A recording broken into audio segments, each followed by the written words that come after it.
This is really about being free to create what you want your life to look like. We each are our own hero.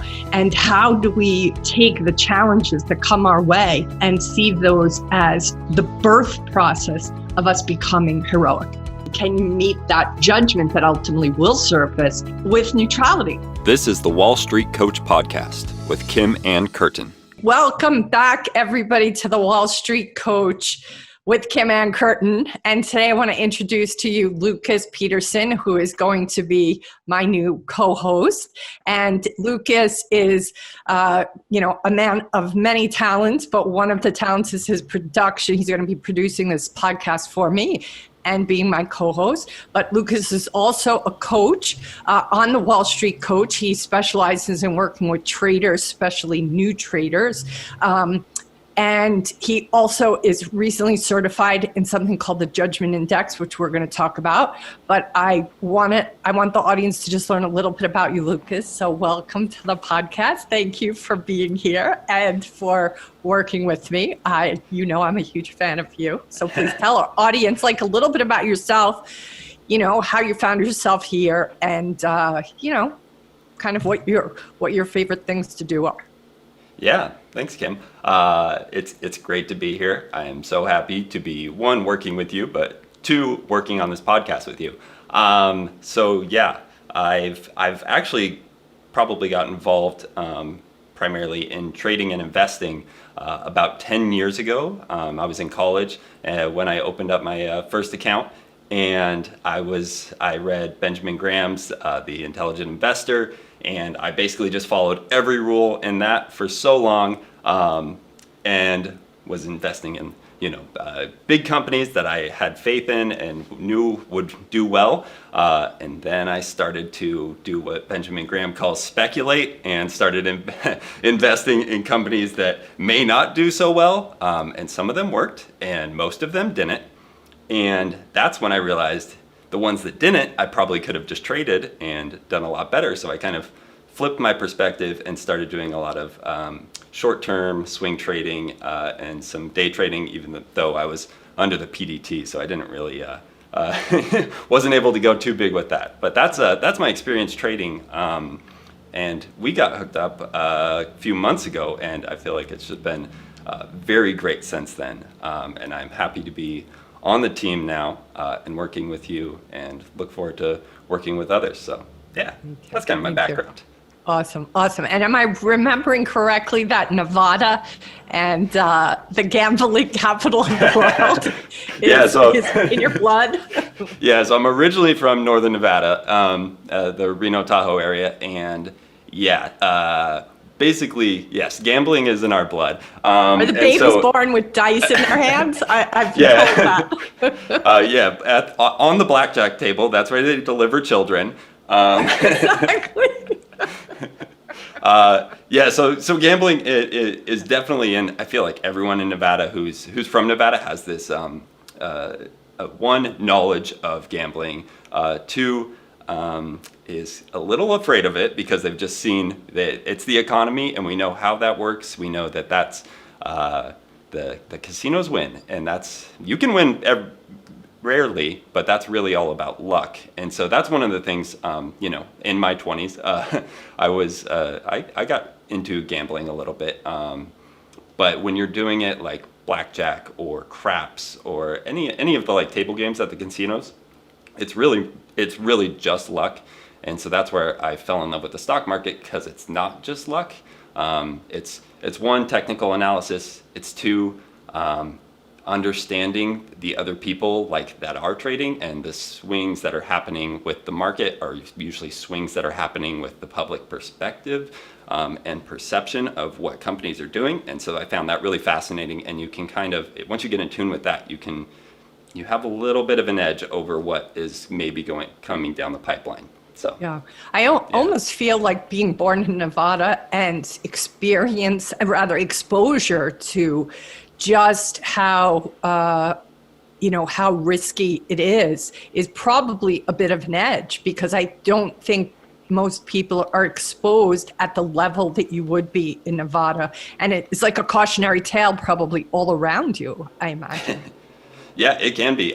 There are definitely you. So the crazy thing is if you're not like familiar with Nevada and you haven't spent much time there, is if you go into a gas station, like there's slot machines in the gas station, like there is gambling everywhere, and those are the people, like those people, like definitely there's a problem and there's an addiction to gambling there when you're driving 2 miles down to the road to just play the slots while you're filling up your tank or whatever. That's a problem. And I think there can be, and I'm kind of worried with some of the younger traders that are getting into trading right now, and like platforms like Robinhood that make it so addictive. Like, Yes. I mean, it's like documented that like social media is being used as a slot machine in your pocket, right?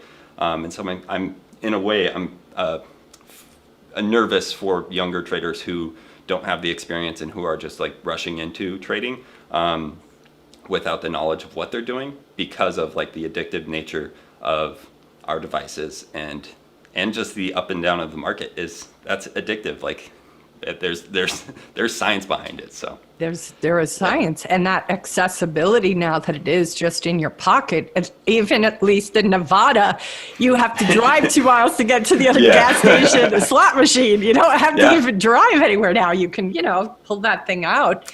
Yeah. And you and I recently, we talked about the concept of the dopamine fix or taking a dopamine detox.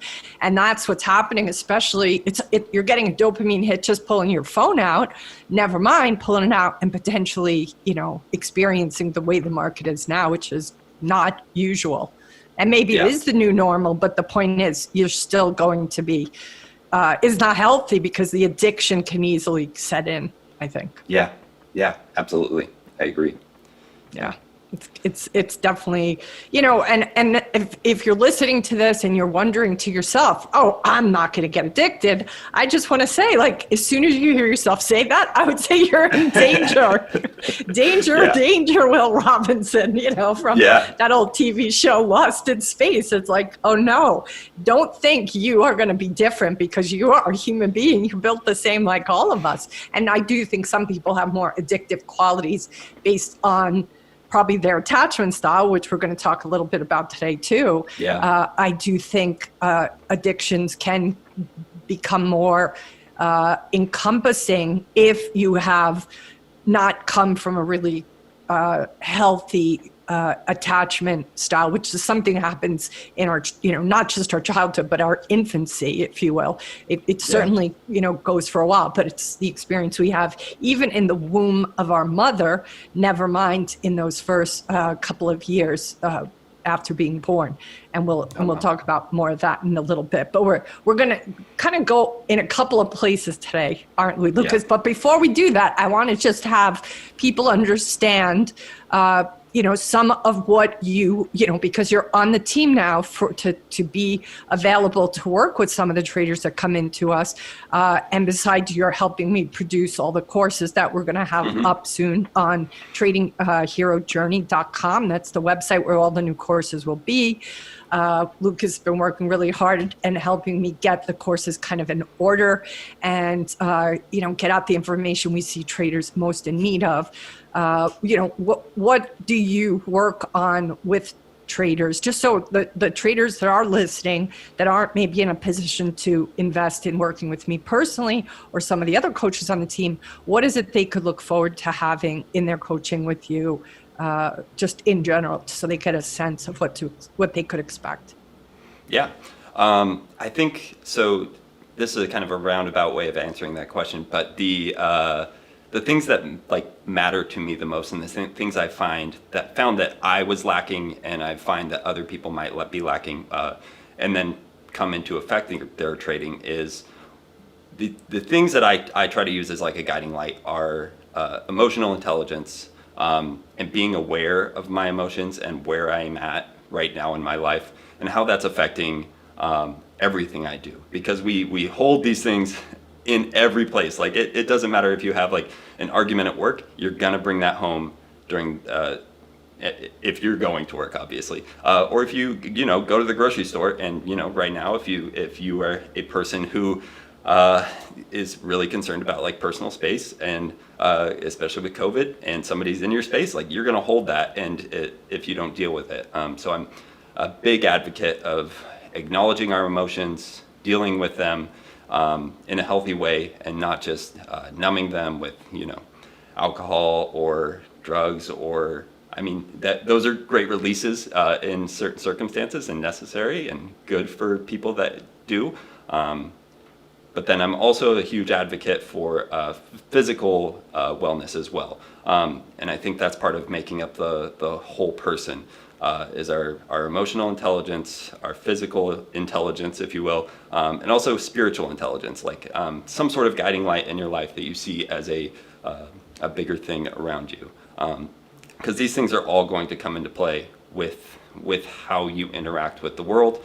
And if you're a trader, it's gonna come into play with how you interact with your trades. And all of these things together help build confidence from where I stand. And so having these things in alignment, having these things in balance will help you feel confident in the things you do, and they'll help you feel confident in the way you trade, honestly, and the way you lead things in your personal life and your work life.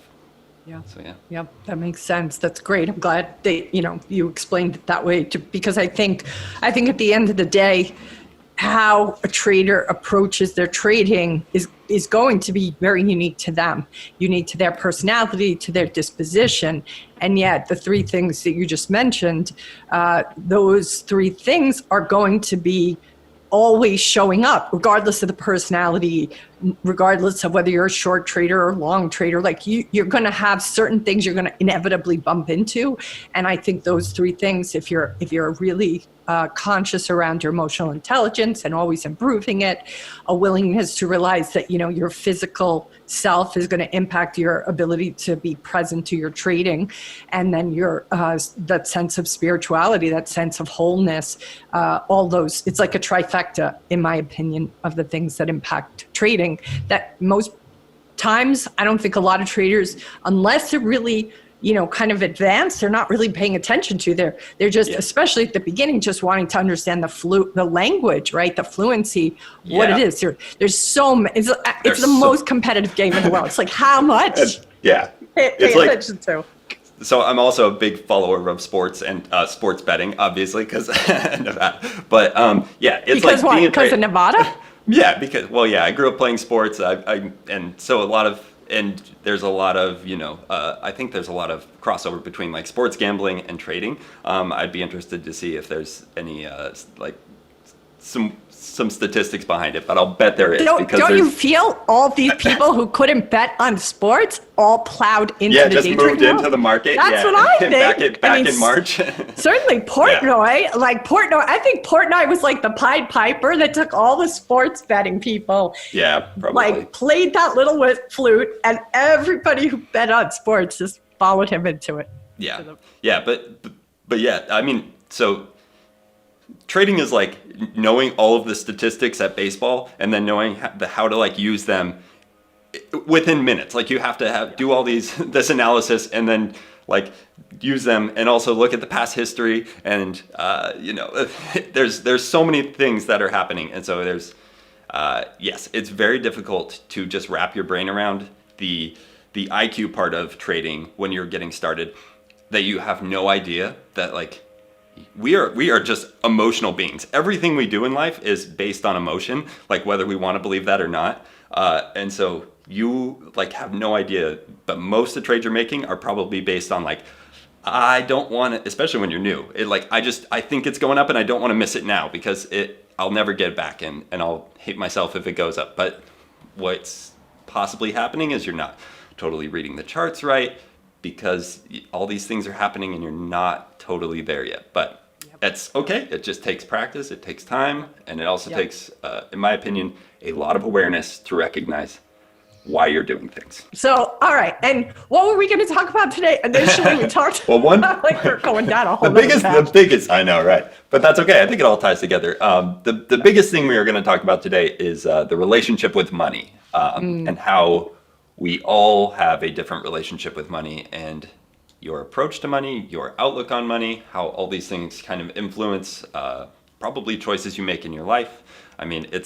it is money is like the driving factor in so many people's existence, and we aren't even aware of it because we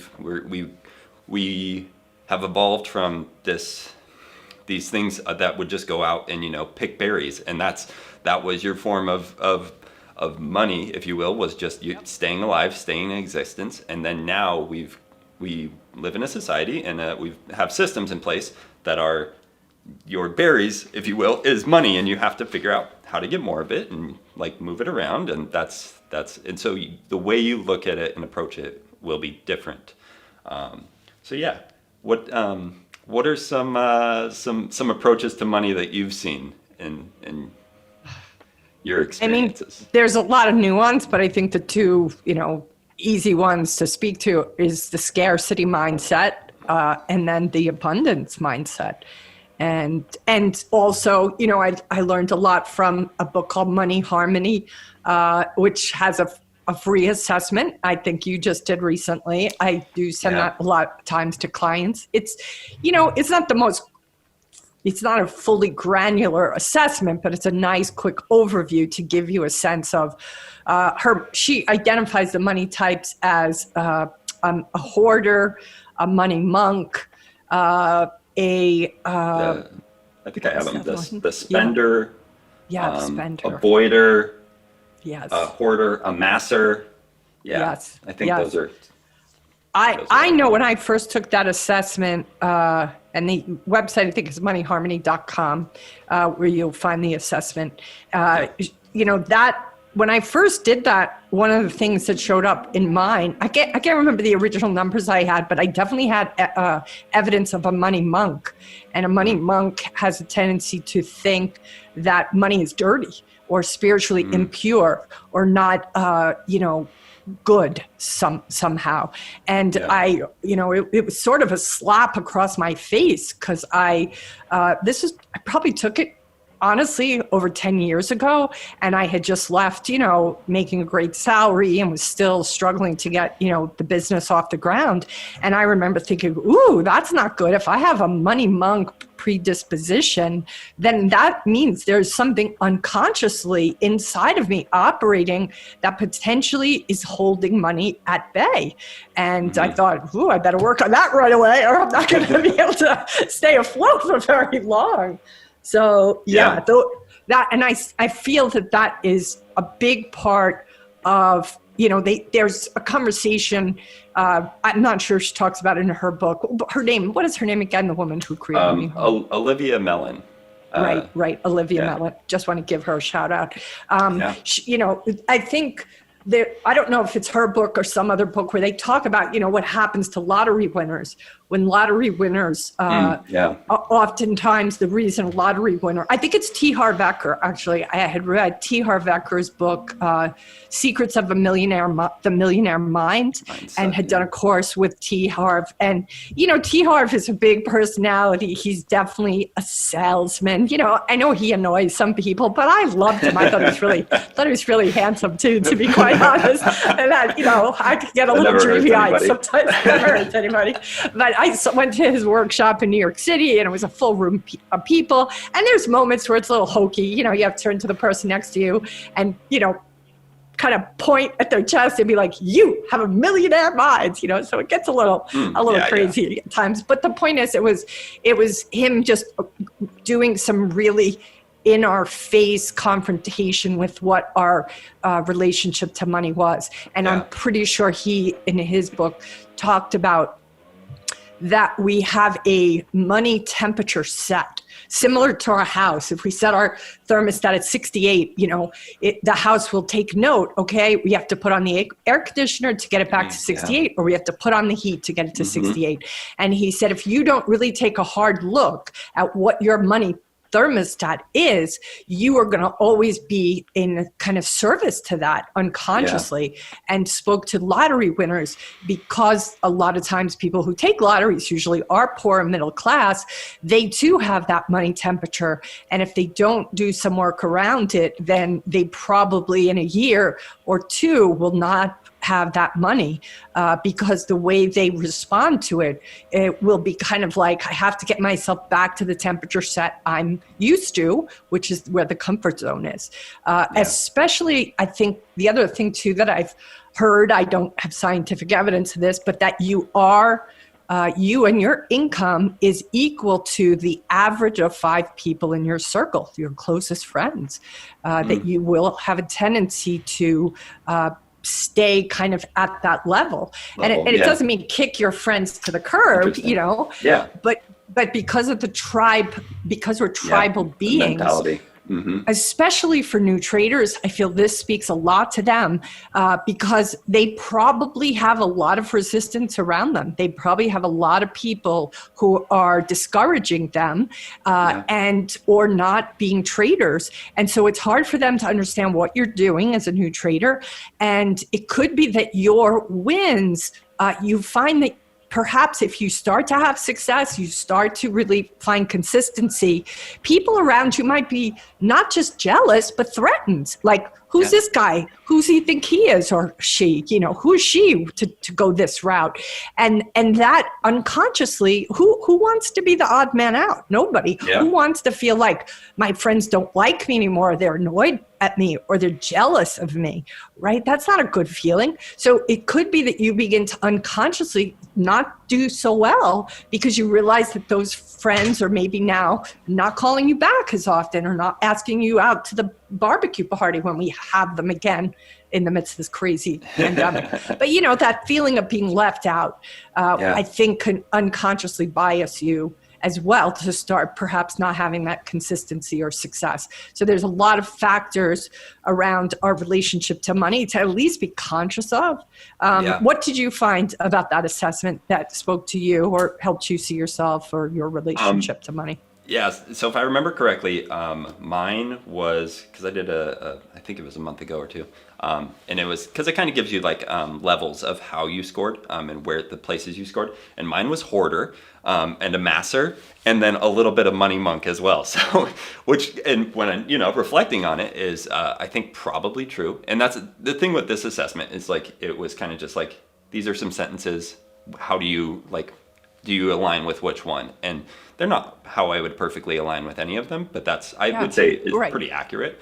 But yeah, so I mean, like, because one, like I got into like the stock market in general by just like investing, and like Benjamin Graham's like the Warren Buffett approach, where it's just like invest in the big companies, the ones that you like have a 20-year track record that are not going to go down, and like they'll probably make you 5 to 10% a year. And I was like, that sounds great. And so but then and I also thought it was interesting, the money monk, like the one about like where money's kind of dirty, because I had a little bit of that, and I think part of that was influenced by my parents had a lot of money in the market, and then the bottom fell out in 2008, and I was in my late teenage years and kind of like figuring out how money worked in the world, and it was like I had this really negative outlook on the stock market for a few years because of that, because it was like, wow, everybody just loses money. Like a lot of, and then in the news comes out that people at the top are benefiting from this, and all us like middle class and working class people are suffering because of it. And so that was really discouraging. But I think having that awareness and coming around to it has actually helped me like work through that, and that's awesome. Found ways to see the potential in different ways of making money, because once again, we all have to make it, and we all want more of it. Like, yes, we do. Yes, we do. But how great that you were willing to, there are people who have that happen to their parents or to another close, group of people, and then will avoid the market for the rest of their life. Yeah.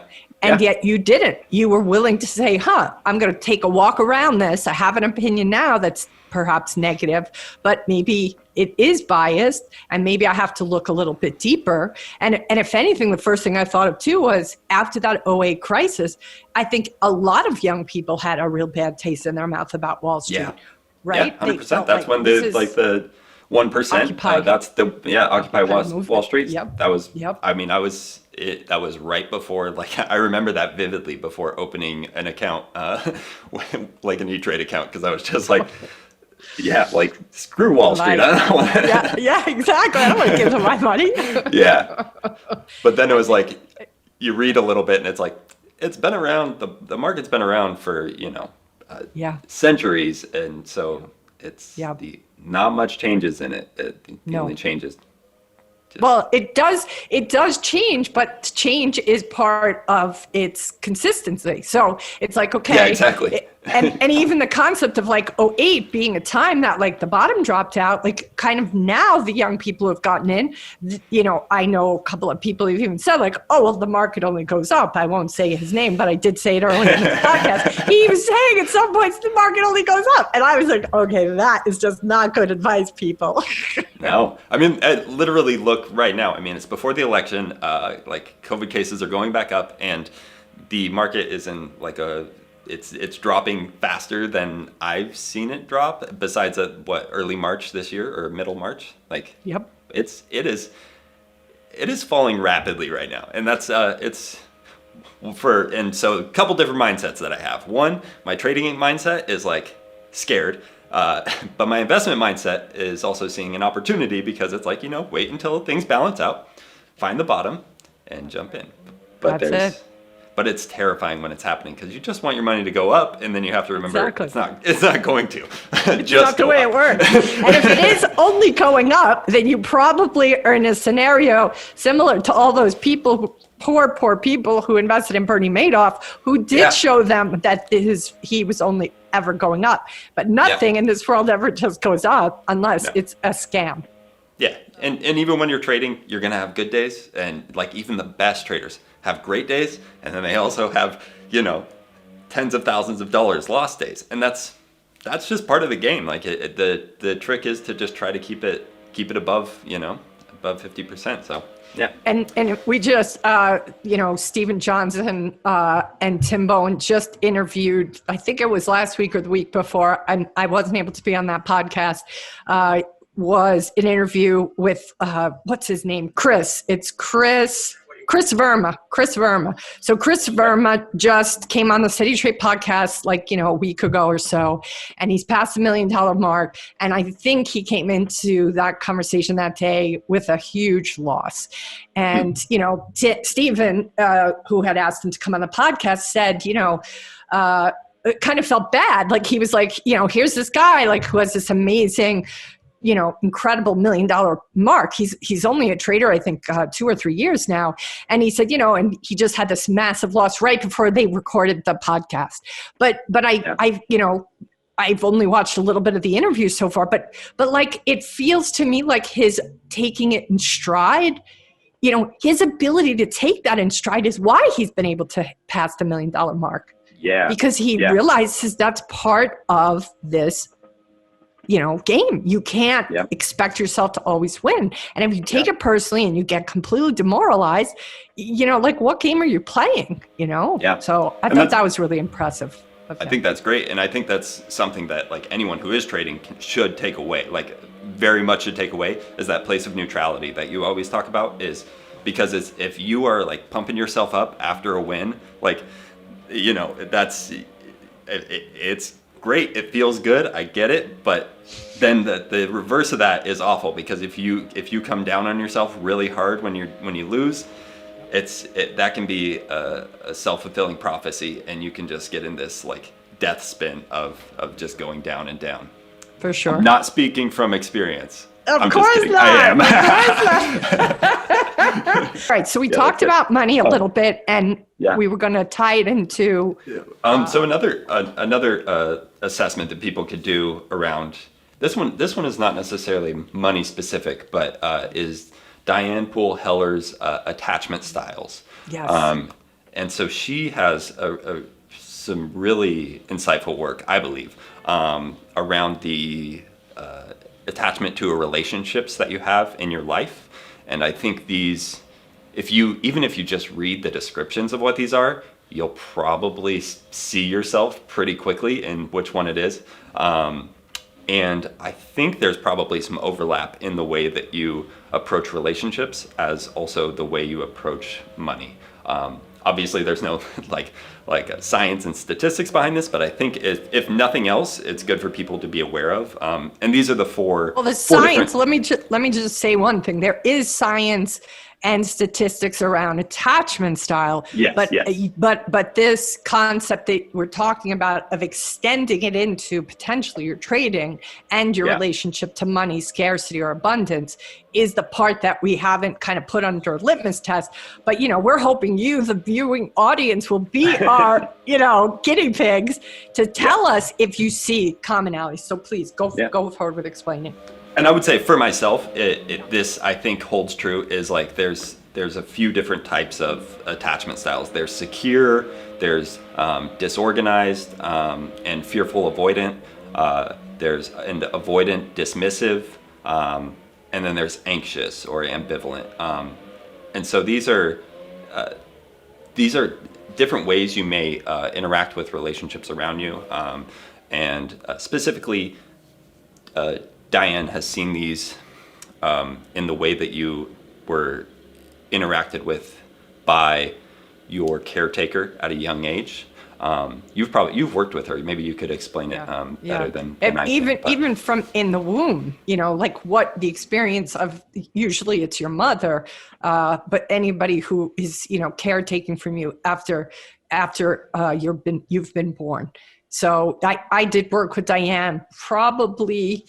Again, about 8-9 years ago, and it was really deep and intense. And while there are multiple, there's a number by your attachment style. So, each of us have different percentages of secure attachment or disorganized and or ambivalent. But there's just percentages, and fortunately, thank God, we have no control over how much secure attachment we get. But for the most part, the highest score that I had was in having secure attachment. But the scores for anxious and disorganized for me was worth addressing, I felt. Yeah. And I could totally see that in some of my personal relationships, intimate relationships, that those I was like, oh, okay, I could see this playing out once I started to understand what attachment style represented. And even I do feel that money is the most intimate of, intimate experiences. And we do have this sense of scarcity or abundance. I saw for myself, my relationship to money. Once I understood attachment style better for myself, I could see how that was unfolding, not just with the personal intimate relationships, but with things like money, things like my business, things like the expectations that I may have of the world at large. So it was very helpful to me to understand, even in the midst of being potentially triggered by a big loss of some sort or a big win, I now can kind of get myself back to center and realize, oh, that could be through the lens right now of, some of those triggers that I kind of learned in my childhood. So that is, kind of I'm not getting into, I mean, I don't know if we have that much time because we talked a lot today, maybe the next time we come together, but do you want to explain, or do you want me to explain, what a couple of these are and what secure attachment, literally is? Yeah, I can talk about secure attachment. So she describes like secure attachment is the ideal attachment style needed to enjoy healthy boundaries, fluidity of intimacy, individualization, and social engagement. It's developed by the child having caregivers who are positively attuned to the child, provide a safe haven with consistency and good enough care, attention, and affection. Children who experience this type of holding environment grow to feel safe to explore the world, interact with others with trust, and to have emotional resilience and regulation. As adults, they will tend to have greater confidence, better balance, and choices in relationships, and the ability to both give and receive love. Yeah, beautiful. And I think So powerful. Just when you hear it, like I've heard it many times, but every time you hear it, you're like, well, of course, that would go hand in hand. If you don't have your needs tended to as an infant, you're going to have a lens on the world. And that is the lens that I think ultimately what we're talking about today is realize that, look, not all of our parents were in a position to attend to our needs, and that didn't mean they were bad parents, didn't mean they were mean parents, didn't mean they didn't love us. They just maybe weren't equipped under different circumstances to have been able to really be there.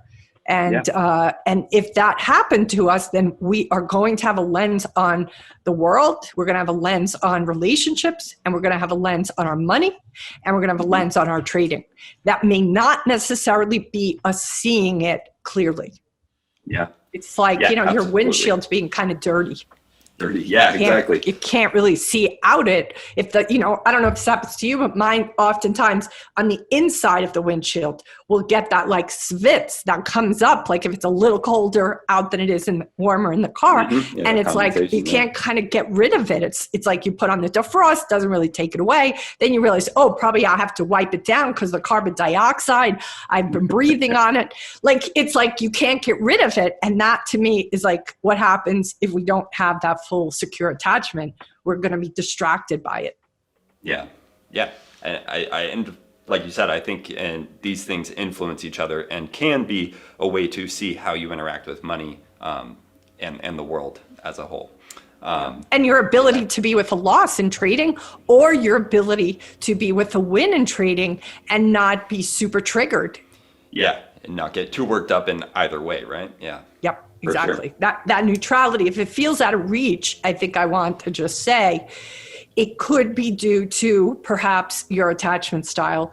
And the more you understand about attachment style, the better chance you have at being able to, it talks about regulation, self-regulation, your ability to have emotional resilience and regulation and monitor that and be a steward of it.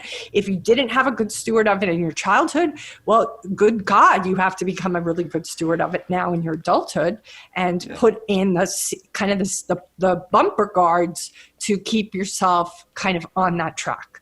Yeah. And these are things that I know you've talked a lot about in the past, but it's like you build these habits at a time in the past. And like we're talking about like habits that were almost like not forced on you, but given to you, right? And you totally given you this lens to see the world and these habits to see the world. And then now you're having to like recognize what these habits are, how they hold you in the world, and then see if you want to keep holding on to them, or maybe if it's better to let them go.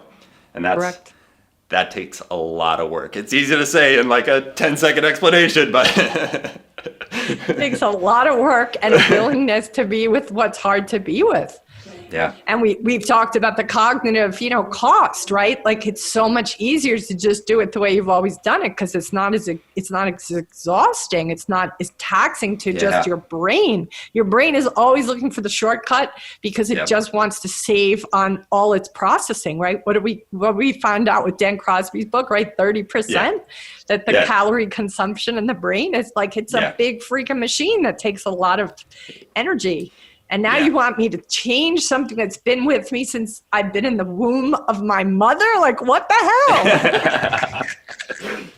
Kim, you can take a long walk on a short pier. Like, I bet a lot of clients, when they first come into coaching, they're like, oh, she's going to give me the pill that I can swallow and make it all better.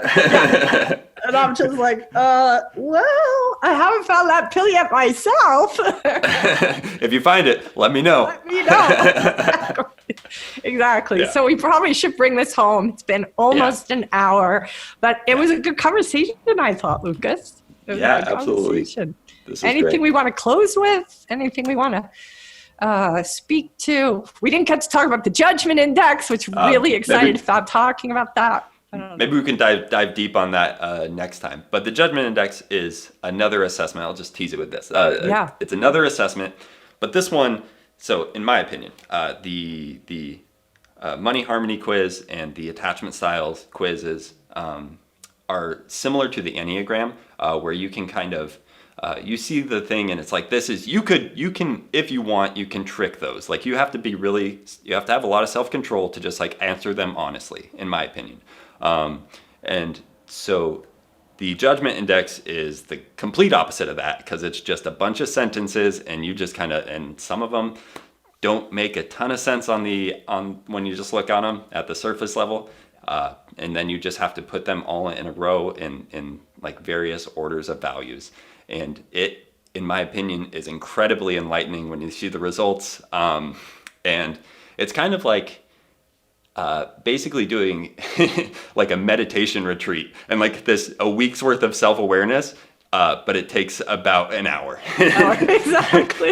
And so it is like it's a quick way to just be like, wow, that is me. And you have to stare back at the mirror, and the mirror you don't get to put any filters over it, which is nice because you're able to see like, these are things I can work on, and these are things that I should be aware of about myself. And it's amazing in my opinion. So it's amazing too. But we can dive into that deeper next time. We'll dive into more of that. And you guys might be wondering, where can you find this judgment style, judgment index assessment? And you're going to actually find it on the wallstreetcoach.com.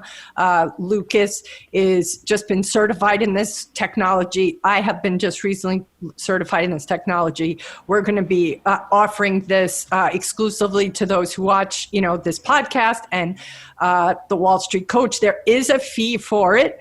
And we can talk about that if you're interested in it. But you'll be blown away, because it does let you be able to see on the personal side and the work side over, I think it's up to 70 different interpretations of your judgment. And I feel, especially for traders, no matter where you are in the game, but especially new traders, I think it's potentially going to save you a lot of time and trouble, because it's going to let you look into the window of where your judgment style, you might have to be very cautious of it, so that you don't just jump into the deep end of the pool and lose, a lot of your capital. You can kind of find this out right from the get-go. And seeing the self side, they talk about the self side is always the foundation which the work side, I think trading, sits upon. And I think just being able to see this for yourself will just help you understand yourself more and be able to then put more, again, that right bumper guard on your style of trading and or your way of living, really. Yeah, exactly. Yeah. But yeah, I think we can close it out there, and we'll talk more in the future. That sounds awesome. Thank you for coming on the podcast today and for being my co-host. And we hope you guys got a lot of value out of this. Please let us know if there's certain kinds of topics you want to see us discuss here or talk about or take on. This is a podcast that obviously is going to be there for the traders that are, interested in what it is that I have to say, but I really hope people outside of the trading community will pay attention too, because I feel that, how you do one thing is how you do everything. So even if you're not a trader or you're thinking about maybe trading, I believe you're going to get a lot of value in these conversations, because these are just basic tools and kind of exercises and things to be aware of for you to have the kind of life I believe you probably want to have, which is one of more equanimity and joy and abundance. And ultimately, I feel all of these tools that I'm going to bring forward here and that Lucas and I are going to talk about will be in service to that. So I'll close it up. We say in Hawaii, a hui ho, which means until we meet again. And hopefully you guys will see you in the next episode. And thanks for watching. I'm Kim Ann Curtin, and my sidekick is Lucas Peterson. Aloha for now. This has been the Wall Street Coach Podcast with Kim Ann Curtin. You can find out more about her and her team online at thewallstreetcoach.com. If you've enjoyed this podcast, please consider leaving a 5-star review on iTunes. Thank you for listening.